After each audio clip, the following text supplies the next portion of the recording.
매일 새벽같이 일어나서 지옥철 타고 출근해서 진짜 뼈 빠지게 일하시는 청취자 여러분, 혹시 이번 달 월급 확인하셨나요? 아마 명세서 보고 한숨부터 푹 쉬신 분들 꽤 많으실 겁니다. 맞아요. 저도 그랬거든요. 그런데요, 만약에요, 지금 당장 내 옆집에 사는 수급자 가족은 일 한 번 안 하고 400만 원 넘게 챙겨간다는 소식, 이거 들으시면 어떠실 것 같나요? 그 얘기를 들으면 당연히 힘이 빠지죠. 우리가 흔히 그 숫자의 역설이라고 부르는 현상들이 지금 곳곳에서 나타나고 있거든요. 네, 바로 그 지점입니다. 이게 단순히 기분 탓이 아니라 오늘 우리가 파헤쳐볼 수많은 자료들이 증명하고 있는 현실입니다. 끊임없이 쏟아지는 정보들 속에서 핵심적인 통찰만 건져 올리는 심층 탐구에 오신 것을 환영합니다. 뉴스에서 발표하는 표면적인 국가 지원 규모는 매년 커지는데 정작 성실하게 일하는 사람들의 체감 소득은 줄어들고 불만은 고조되는 아주 기이한 구조죠. 그러니까요. 최저임금 받는 청년들이나 하루 12시간씩 핸들 잡으시는 기사님들보다 오히려 혜택 다 합친 수급자가 더 잘 산다는 이야기까지 나오는 마당이니까요. 도대체 우리가 힘들게 번 돈은 어디로 가고 있는지, 왜 일할수록 오히려 손해를 보는 모순이 발생하는지, 그리고 최근 쏟아지는 현금성 지원 정책들이 우리 경제에 어떤 청구서를 내밀게 될지 오늘 철저하게 해부해 보겠습니다. 자, 그럼 본격적으로 하나씩 풀어볼까요? 네, 좋습니다. 우선 가장 피부에 와닿는 이야기부터 해보죠. 바로 2026년 현재 우리의 월급 통장 현실입니다. 월급 통장 진짜 제일 슬픈 주제네요. 올해 최저임금 일단 오르긴 올랐잖아요. 그렇죠. 올해 확정된 최저임금이 시간당 13,200원입니다.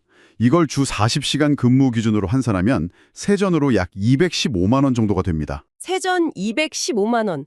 숫자만 보면 심리적 마지노선이었던 200만 원 선을 넘겼으니까 분명히 오르긴 한 건데 왜 제 주변 직장인들은 하나같이 우울해할까요? 바로 공제액 때문입니다. 국민연금, 건강보험, 고용보험, 거기에 장기요양보험료율까지 이게 매년 야금야금 오르고 있거든요. 4대 보험이요? 진짜 명세서 보면 놀랍다니까요? 제가 자료를 보니까 세전 연봉 4천만 원인 평범한 직장인의 경우에 매달 월급의 거의 15%가 시작도 전에 그냥 공중분해 되더라고요. 맞습니다. 그래서 통장에 실제로 꽂히는 실수령액은 284만 원 남짓에 불과한 거죠. 게다가 연봉 8천만 원 수준으로 넘어가면 상황이 더 심각해집니다. 8천만 원이면 더 떼어가나요? 누진세율이 적용되면서 공제율이 거의 4분의 1 가까이 치솟거든요.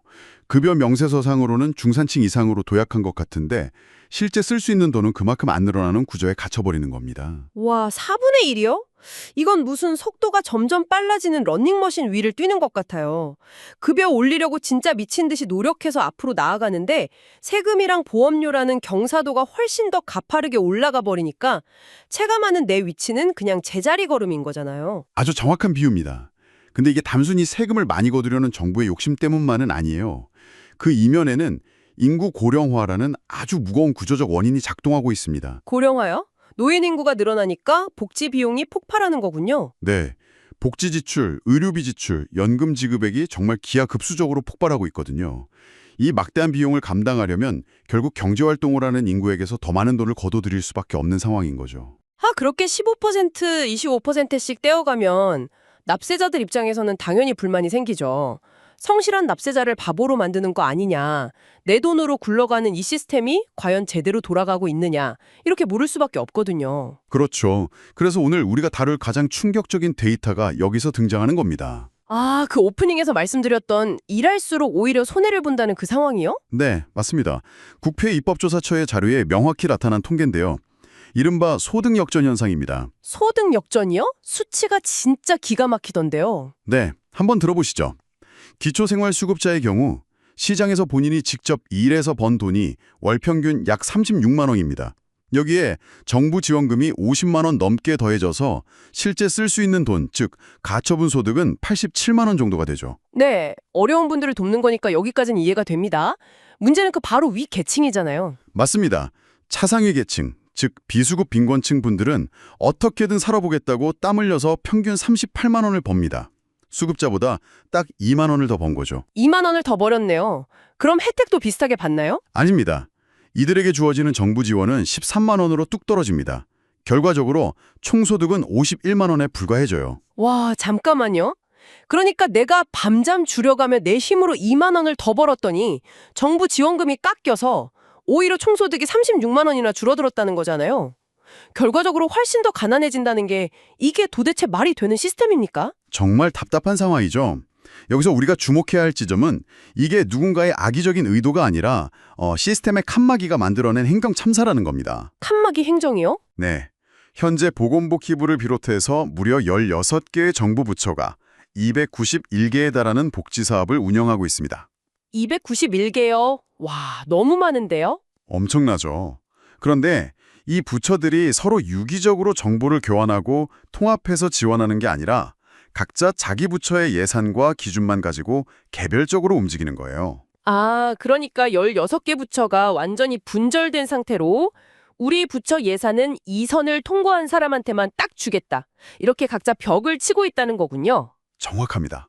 그리고 그 모든 부처라 공통적으로 삼는 가장 편하고 확실한 기준점이 바로 기초생활수급자라는 타이틀입니다. 이 기준선 안에 들어오면 영구 임대주택 1순위 입주권, 통신비 대폭 감면, 전기요금 복지 할인 등 수십 가지 혜택이 일종의 패키지처럼 우르르 쏟아집니다. 청취자 여러분, 이거 한번 상상해 보세요. 여러분이 지금 식당에서 아르바이트를 하거나 일용직 노동을 하면서 생계를 유지하고 있다고 쳐보자고요. 조금이라도 돈을 더 벌고 싶으시겠죠. 그런데 만약 내가 야근을 조금 더 하거나 시급이 올라서 그 수급자 기준선을 단 1원이라도 넘기는 순간 어떻게 되는 겁니까? 바로 그 순간 방금 말씀드린 그 수십 가지의 패키지 혜택이 한꺼번에 일거에 사라져버립니다. 학계에서는 이걸 절벽 효과라고 부릅니다. 절벽 효과요? 와, 단어가 진짜 섬뜩하네요. 완만한 내리막길을 걷는 게 아니라 선 하나를 넘었다는 이유만으로 혜택의 낭떠러지로 수직 추락해버리는 거죠. 아니, 그럼 낭떠러지를 안 떨어지려면 어떻게 해야 하나요? 당연히 소득 기준선을 안 넘으려고 근로시간을 줄이거나 아예 현금으로만 몰래 돈을 받거나 공식적인 경제활동을 포기해버리지 않겠어요? 노도는 족쇄가 되고 있는 겁니다. 일하는 사람보다 노는 사람이 더 잘 살게 만드는 근로의욕을 완전히 꺾어버리는 구조죠. 성실하게 일하는 게 죄가 되는 세상이네요, 정말. 그래서 전문가들이 계속해서 욕구별 개별급여 체계로 전환해야 한다. 통합관리 체계를 구축해야 한다. 이렇게 목소리를 높이는 겁니다. 소득이 늘어나면 혜택도 서서히 줄여나가는 완만한 슬로프를 만들어줘야 한다는 거죠. 정말 근본적인 수리가 시급해 보이는데요. 그런데 정부의 최근 대응을 보면 조금 다른 방향으로 흘러가는 것 같습니다. 복지배관은 줄줄 새고 있는데 고물가랑 고금리로 경제가 힘들어지니까 최근에 아주 뜨거운 논란이 된 정책을 하나 꺼냈잖아요. 2026 민생회복 지원금 말씀이시군요. 네티즌들 사이에서는 그 긴박함을 빗대서 일명 전쟁 지원금이라고까지 불리고 있죠. 네, 맞아요. 그런데 편하게 여쭤볼게요. 이렇게 경제가 꽁꽁 얼어붙고 서민들이 힘들다고 아우성인데 전쟁 지원금이니 이름이 어떻든 간에 국가가 나서서 현금을 풀고 억지로라도 소비를 돌려야 하는 거 아닌가요? 선심성 퍼주기라는 비판도 많지만 응급처치로는 괜찮은 거 아닐까요? 단기적인 내수진작 효과 자체를 부정할 수는 없습니다. 1인당 10만 원씩 지역화폐나 소비 쿠폰으로 지급되면 분명 동네 골목상권 매출은 일시적으로 오르거든요. 마중물 역할을 하는 거죠. 당장 급한 불은 끌 수 있다는 거네요. 네. 하지만 우리가 경제를 볼 때 항상 경계해야 하는 게 있습니다. 바로 눈에 보이는 단기적 효과 뒤에 숨겨진 보이지 않는 장기적 청구서입니다. 보이지 않는 청구서요? 우리 자식들이 갚아야 할 빚? 그런 건가요? 정확합니다. 국가가 3차 추가 경정 예산안까지 편성해서 현금을 푼다는 건 국채를 발행해서, 즉 빚을 내서 조달했다는 뜻입니다. 아, 어디서 남는 돈을 주는 게 아니군요. 네. 구조적으로 줄줄 새어나가는 복지백원은 그대로 둔 채로 현금 주사만 계속 놓게 되면 체질 개선은 안 되고 빚만 산더미처럼 쌓이는 악순환에 빠집니다. 그런데 저는 이 지원금 지급 기준을 보면서 진짜 고개를 갸우뚱했어요. 전 국민한테 다 주는 것도 아니고 소득 하위 70%를 대상으로 선별 지급한다는데 4인 가구 기준으로 월 세전 소득이 약 974만 원 이하더라고요. 네, 974만 원이죠. 연봉으로 치면 1억 1천만 원이 훌쩍 넘는 금액인데 이걸 하위 70%라고 부르는 게 맞나요? 기준이 엄청 넉넉해 보이는데요. 그게 바로 표면적인 숫자의 함정입니다. 단순히 월급 명세서에 찍히는 근로소득만 보는 게 아니거든요. 이 기준은 가구원 전체의 건강보험료 납부액을 합산해서 산정됩니다. 건강보험료 납부액이요? 그게 왜 문제가 되나요? 청취자 여러분 중에 자영업자나 프리랜서, 그러니까 지역가입자분들은 바로 공감하실 겁니다. 지역가입자의 건강보험료는 한 달에 얼마 벌었느냐 하는 소득만으로 매겨지지 않아요. 본인 명의의 자동차, 주택, 상가 같은 재산 점수가 아주 무겁게 반영됩니다. 헉, 진짜요? 아, 그러면 내가 자영업을 하는데 요즘 장사가 너무 안 돼서 손에 쥐는 돈은 한 달에 200만 원도 안 되더라도 일할 때 쓰는 트럭이 있거나 예전에 대출받아 산 작은 상가가 있다는 이유만으로 건강보험료가 폭등할 수 있다는 거네요? 맞습니다. 바로 그거예요. 그렇게 되면 서류상으로는 아주 부유한 사람으로 분류돼서 정작 하위 70% 지원 대상에서는 탈락해버리는 겁니다. 와, 이거 진짜 억울하겠는데요. 실제로는 하루하루 버티기도 힘든 영세 자영업자는 못 받고 반대로 재산은 하나도 없으면서 매달 900만 원씩 월급 받는 고소득 직장인은 지원금을 타가는 완전히 코미디 같은 상황이 벌어지겠네요. 네, 행정 편의주의 때문에 제도의 디테일이 현실의 복잡성을 전혀 따라가지 못하는 전형적인 사례죠. 그래서 이런 디테일 없는 선심성 정책, 일시적인 현금 살포가 만성화됐을 때 한 국가의 경제가 어디까지 추락할 수 있는지 보여주는 섬뜩한 해외 사례들이 자료에 많더라고요. 베네수엘라, 아르헨티나, 그리스 같은 나라들이요. 네, 베네수엘라의 사례는 단순히 포퓰리즘이 나라를 망쳤다, 이렇게 한 줄로 요약할 게 아닙니다. 경제학 교과서에 영원히 박제될 최악의 시나리오거든요. 한때는 중남미에서 제일 잘 사는 나라 아니었나요? 맞습니다. 세계 1위의 석유 매장량을 자랑했죠.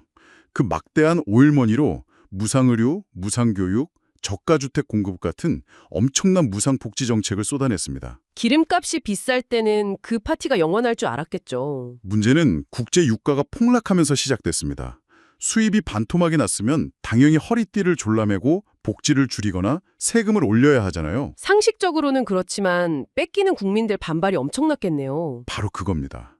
정치권은 선거와 표를 의식해서 한 번 베푼 혜택을 뺏지 못했습니다.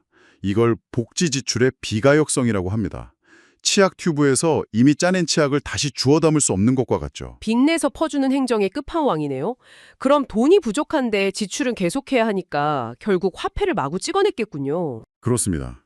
중앙은행이 마구잡이로 돈을 찍어내서 재정 적자를 메우니까 시중에 돈이 너무 풀려서 화폐 가치는 휴지 조각이 되고 물가는 폭등했습니다. 그런데 여기서 정부가 또 한 번 최악의 패착을 둡니다. 물가를 잡겠다고 생필품 가격을 강제로 통제해버린 거예요.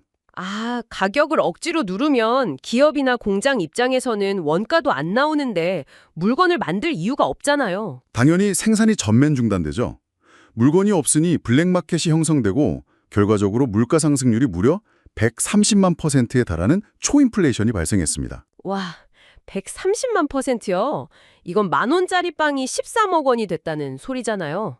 기사 자료 보니까 당시 베네수엘라 국민들 평균 체중이 1년 만에 무려 11kg이나 줄었다면서요. 네, 강제 다이어트가 아니라 국가 전체가 기아 상태에 빠진 겁니다. 인구의 10%가 살기 위해 조국을 등지고 난민이 되었죠. 경제지표 하락 정도가 아니라 그냥 국가 시스템이 산산조각이 났네요. 이게 특정 정치 진영을 비판하려는 게 아니라 역사적인 사실로서 재정 건전성이 얼마나 중요한지 경고하는 거잖아요. 맞습니다. 아르헨티나가 무리한 공공부문 팽창으로 수차례 파산한 것이나 그리스가 방만한 연금 운영으로 남유럽 전체를 위기로 몰아넣은 것도 다 같은 맥락이죠. 정치적 이익을 위해 재정 건전성이라는 제동장치를 풀면 그 혹독한 대가는 풍범한 국민들의 생존을 짓밟는 형태로 돌아옵니다. 자, 오늘 우리가 함께 다룬 이야기들을 쭉 연결해 보겠습니다. 열심히 일해서 급여를 올려도 그만큼 세금과 기금으로 떼어가는 조세 러닝머신. 그리고 칸막이 행정 때문에 1원만 소득이 늘어도 모든 혜택을 박탈해버려서 일할 의욕을 꺾는 복지의 역설. 또 고물가를 핑계로 디테일 없이 현금부터 뿌리는 민생회복지원금의 맹점. 마지막으로 이 모든 걸 무시하고 선심성 예산에만 매달렸을 때 맞이할 참혹한 붕괴 사례까지. 네, 복지는 분명 정말 어려운 사람에게 가야 합니다. 경쟁에서 밀려난 사람을 돕는 건 국가의 의무죠. 하지만 합리적으로 설계되지 않은 복지는 오히려 취약층을 빈곤에 덫에 가두고 성실하게 일하는 사람들을 지치게 만듭니다. 맞아요. 일하는 사람보다 노는 사람이 더 잘 사는 세상은 정의가 아니니까요. 청취자 여러분, 오늘 우리가 살펴본 자료들은 정말 무거운 질문을 던집니다. 여기서 시야를 조금 더 미래로 확장해 볼까요? 미래라고 하시면 어떤 부분을 말씀하시는 걸까요? 만약 지금 급속도로 발전하는 인공지능과 로봇, 자동화 기술이 인간의 노동이나 일자리라는 개념 자체를 완전히 소멸시킨다면 어떻게 될까요? 일에서 번 소득을 기준으로 세금을 걷고 그걸 기준으로 지원 대상을 가려내는 지금의 이 낡은 복지 기준선들은 완전히 무용지물이 될 겁니다. 정말 날카로운 지적이네요. 노동의 가치와 부의 분배라는 거대한 사회적 계약을 완전히 백지 상태에서 다시 써야 할 수도 있겠군요. 네. 지금 당장의 이런 불합리한 칸막이조차 허물지 못한다면 다가오는 거대한 구조적 전환 앞에서는 얼마나 큰 혼란에 맞이하게 될까요? 오늘 출퇴근길에 혹은 잠시 쉬는 시간에 이 방송을 듣고 계신 여러분도 진정한 공정이란 무엇인지, 지속 가능한 시스템은 어떻게 만들어야 하는지 한 번쯤 깊이 고민해 보시길 바랍니다. 저도 오늘 다시 한번 많이 생각하게 되네요. 오늘 저희가 준비한 심층 탐구는 여기까지입니다. 다음에도 여러분의 세상을 보는 해상도를 확 높여줄 흥미롭고 예리한 자료와 함께 돌아오겠습니다. 긴 시간 함께해 주신 여러분, 감사합니다.